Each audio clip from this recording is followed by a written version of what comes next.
Hi guys, welcome back to my channel. My name is Kat, and today I am doing my Hocus Pocus Readathon wrap-up.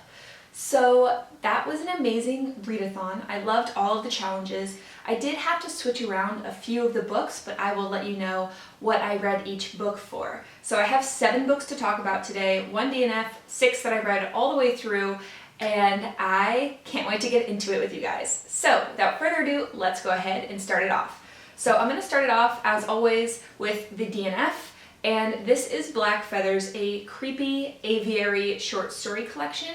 And each tale deals with a different type of bird: crows, ravens, cranes, and honestly, the first story was really amazing, but I just could not get into it for whatever reason. So because I was in a readathon and I didn't want to get into a slump, I decided to just DNF it and then rematch books to challenges. So the first book I want to talk about, I gave 3 stars, and this is Texas Gothic by Rosemary Clement-Moore, and I read this for the witchy main character prompt. In this one, we are following Amy Goodnight, who is in a family of witches, and she has offered to essentially house sit for her aunt who has gone on vacation. So as Amy and her sister are house sitting, she runs into an unfriendly neighbor who accuses her family of starting this rumor about there being a ghost on the neighboring cattle property.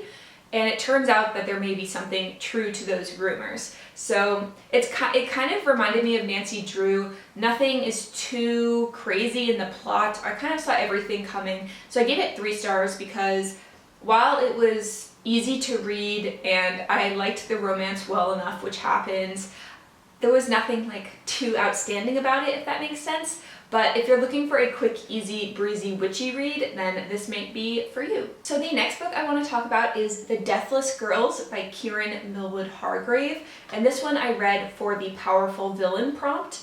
So we are following 2 sisters who are in a community of travelers, and they're in the forest when their traveling caravan is attacked, and Lil and her sister Kizzy are essentially kidnapped and brought to a faraway castle of the feudal lord, where they are expected to be serving girls. And there is rumor that the prettiest girls are always taken as sacrifices or tributes and given to the dragon, who is like the final boss lord of all the feudal lords, and he is thought to drain the blood from the girls that are given as sacrifices and tributes. And so I went into this thinking that the main villain of the story would be Dracula, because this is supposed to be a retelling of the Brides of Dracula, where the sisters are the focal point and then they become the brides. But what this book actually is it is a kidnap novel about the 2 sisters and about how they are trying to escape their circumstances. And the Dracula part, the vampiric part, only plays a very small role in the end. So I was kind of left bamboozled, if you will, by the plotting of this novel. So if it had just been about them trying to escape without any of those elements, I would have given this book probably a 4 star, but because it was trying to be something else and it fell completely flat in my opinion, that's why I gave it 3 stars. Also, if you cannot stand a little bit of body horror and a little bit of gore, this might not be for you, because there is some of that in the end. So yeah. So the first 4-star book I want to talk about is Sawkill Girls by Legrand. I read this one for the female protagonist prompt because this book actually has 3 different points of view, technically 4, but 3 human points of view, and they are all from a female's perspective. And we are following these 3 girls as they are on an island called Sawkill. So for a long time, girls have gone missing on this island and no one can figure out why. And so one of the main characters is the new girl who has just moved to the island.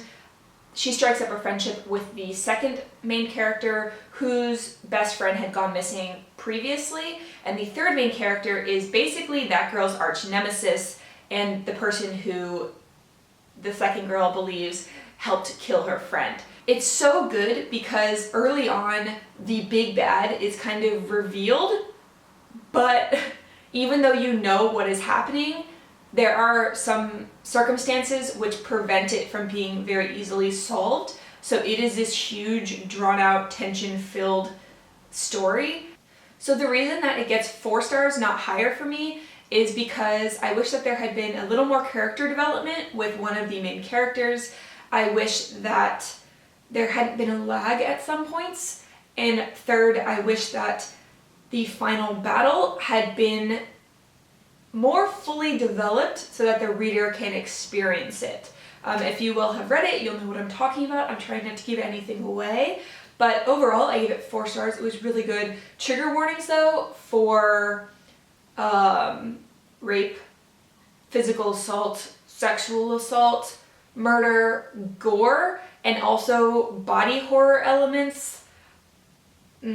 Yeah, some scenes. So if you can't stomach that, maybe this won't be the book for you, but those elements were done, I thought, very well. Not overdone, but kind of spread throughout, so there's like this growing sense of horror, which is the point, because I believe it is a YA horror novel. So for that, I give it 2 thumbs up, and I do recommend it if you are looking for a book like that at all. So the next 4-star book I want to talk about is Into the Drowning Deep by Mira, which is the horror pen name of Shonen Maguire. I read this for the Spellbindingly Atmospheric Challenge. So this one is a bit of a weird premise, but I was totally here for it. So we're following many characters, but the main character, I suppose, is Tori, whose sister never came back from a trip that she took on a research vessel, which was investigating the claims of mermaids living in the Marianas Trench, which is the deepest point in the ocean.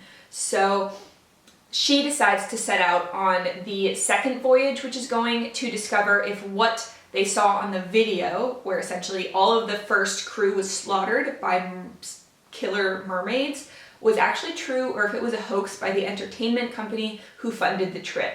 So we are following along on the second voyage as they set out across the ocean. There's like a full cast of characters. It is so good and creepy and atmospheric, and of course, like, Shonen Maguire is on top of her game. The reason it gets 4, not higher, is that I personally think that the end was a complete fumble, and all of that anticipation and build up, and then that's how you're gonna end it? You're gonna do me dirty like that? I was honestly shocked by the ending, and when my husband read this and then we talked about it, we were like, that ending though, like, what the heck? So I don't know, it was so good. Like, I was here for it. Like, they're investigating the killer mermaids, and it is getting so creepy, and people are dying like left and right, and you're also learning about the research on the boat, and it's just so good. And then, yeah, fumble in the end, and that's why I'm mad and I'm bitter about it. So I gave it a 4. I also didn't like the romance in this. I thought it felt forced, which my husband doesn't agree. He liked it. It is a queer romance between 2 girls, but I just didn't think it's necessary. If people are dying left and right, like, this isn't a crappy horror film. We don't need to have that final kiss, like, when people are dying. Like, stop. Like, yeah. So anyway, that's why it gets 4 stars. But if you are at all interested in killer mermaids, definitely read this. It was really good. I wish that this was mine and not the library's, because I could see myself rereading this, because, I don't know, there's just something about it that I really enjoyed.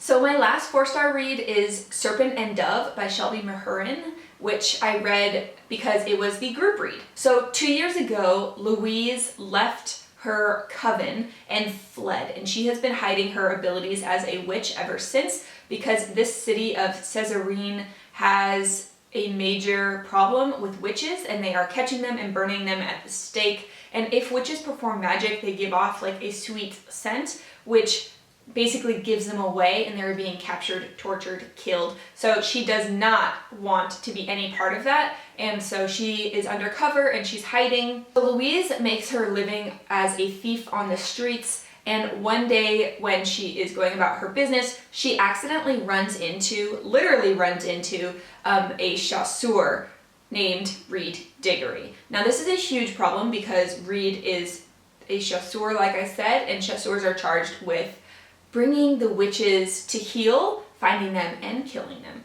So they are put in a quite unfortunate circumstance in public eye, and she is forced to marry him, and likewise he's forced to marry her. So of course he doesn't know that she is a witch, but picture this, a hidden witch marrying a witch hunter, and this is the forbidden hate to love type of romance that I am so here for. It was really, really good, and I give it kind of 4+ stars. The reason that it doesn't get higher is because although I loved the bickering and the development of the romance between Louise and Reed, my main problem was with the last third of the novel, where it felt rushed and the final battle scene kind of fizzled out because it's so obviously a setup for the second novel. So I wish that there had been a way to write a final battle which actually felt complete and felt cathartic and felt like a proper ending rather than just being a segue to the next novel. This isn't to say that I won't read the next one. I totally will read the next one. There are some really good lines in here. Like, one of my favorite is I think Reed says, "Why in the F is everyone in the city trying to kill my wife?" Which was really funny. If you know the character, you'll know why that's so funny. He's very prim and proper, and he doesn't cuss, and he doesn't do anything that's untoward. But yeah, so I really do highly recommend this one, and it was really good, and I can't wait to read the next one, honestly. So the last book that I am going to talk about today, I gave 4.5 stars, and this is The Dark Descent of Elizabeth Frankenstein by Kiersten White, which I read for the prompt, read a book that frightens you. And this frightens me for 2 reasons. I was in the first 50 pages of this when I was reshuffling my books to meet all of the challenges, and there was a scene where she discovers severed human body parts, and I was like, oh gross, okay, I'm scared. So that counts. Also, I'm frightened in the sense that I love Frankenstein, so I wanted this story to be done properly. I wanted it to be a good retelling, and I was really nervous it wouldn't be because I had heard mixed reviews. Some people really loved it, and some people thought it was trash. So I am one of the people that loved it, and I gave it 4.5 stars. So we are following Elizabeth, who for the majority of this novel is not yet Elizabeth Frankenstein. She is actually telling us about her life as she meets the Frankenstein family, as she becomes friends with Victor, and then as she grows up with him, essentially being his companion because he has no friends and he's a creepy kid. And then as he goes off to try and learn at university, and then he leaves university and is doing experiments on his own, and he drops out of contact with her, and she does not like that because her whole life she wants to marry him and get that safety because she doesn't know where she comes from. She thinks that she is an orphan, she has no money and no safety net in society. So she's going to track him down and essentially make him realize how valuable she is, how much he needs her, and essentially marry her. So she is out to get what she wants. And this book, honestly, as it's set out in the beginning, you are flashing back between her tracking down Victor and then her past as she meets him and develops a relationship with him, as friendship and then maybe more. And she is a very interesting character because her number one driving force is to get safety and to get secure in her life. So a lot of things she does is, I guess, selfish, but then also it's very realistic because women of that time wouldn't be able to move around the social ladder if they had no money and they had no family. That would just be impossible. So I loved that that was kind of realistic for this character. And honestly, when I was about maybe a third of the way through, she's still looking for Victor and she's going around, and I'm like, oh man, is this just the whole novel is going to be her looking for Victor? Because that is one of the things that people who didn't like this book were talking about, that it's basically, it shouldn't be called The Dark Descent, it should just be called Elizabeth Looks for Victor. But so I was starting to get worried, and I was thinking it might be maybe a 3.5 because the writing is beautiful but nothing is happening.